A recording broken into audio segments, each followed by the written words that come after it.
Hi, I'm Cecil Maranville, and you're listening to Verse by Verse. Are you familiar with the worship hymn titled, If My People? It is deeply meaningful and moving. The words are drawn from a single verse that we will look at today. It's found in 2 Chronicles chapter 7, verse 14.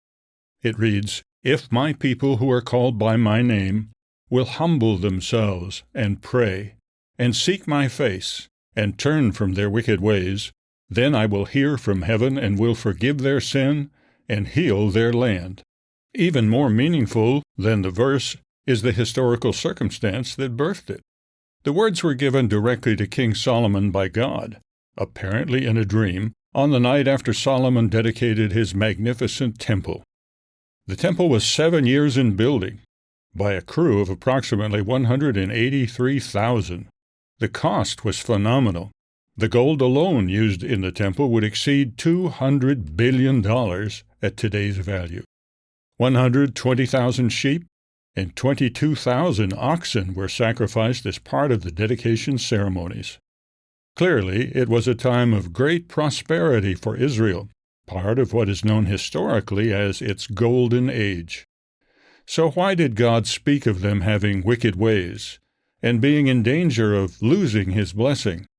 These thoughts seem out of sync with the backdrop of great celebration. God's words are actually part of His answer to Solomon's dedication prayer, in which the king foresaw that Israel would sin in the future, and that they would then need God's forgiveness.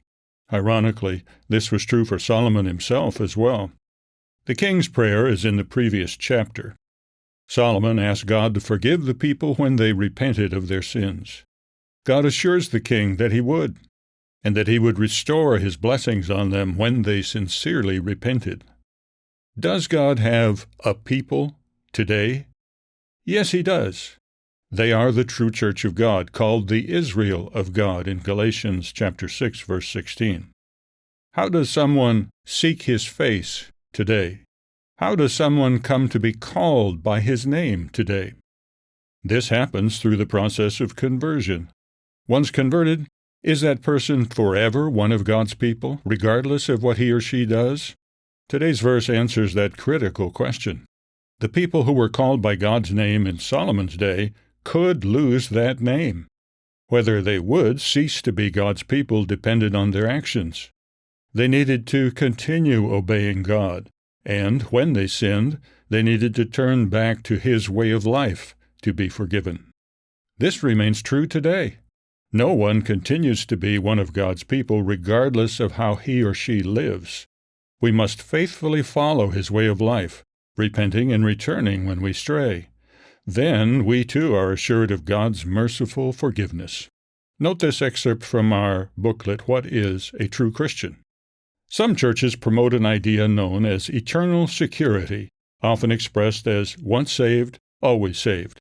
This belief asserts that once a person becomes a Christian, his or her eternal salvation is guaranteed, making it impossible to fall away. That idea is not biblical. As the world grows increasingly dark, dedicated Christians must be ever more serious to hold fast the confession of our hope without wavering, as it says in Hebrews chapter 10, verse 23. There are many temptations that can lure Christians off the narrow path. Only those who endure temptation will receive eternal life.